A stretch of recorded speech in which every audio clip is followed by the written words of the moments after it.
এই ছাপড়িদের যন্ত্রণায় রাস্তায় বাইর হয়ে যাবে না দেখতেছি।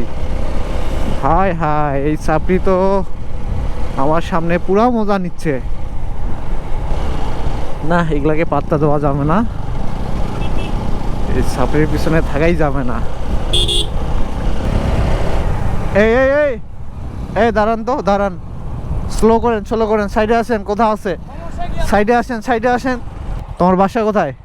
সামনে আমার বাসা। কেন? সামনে এই এলাকার কি সমস্যা? সামনে আছে, ছাপড়ামিগিরি করতেছো কেন? আমি এরকমই বাইক চালাই। না, এটা বললে হবে না। কেন হবে না? তোমার তো দেখে মনে হচ্ছে ক্লাস 6-7 এর বাচ্চা, তা তুমি এইভাবে বাইক চালাচ্ছ? বাইকার? এই বাইকার বাইক আমার বাবার বাইক। কেন? এই জন্য তোমার বাবার নাম্বারটা দাও। এই এই এই বাবার নাম্বারটা দিয়ে যান, বেটা ছাপড়ি।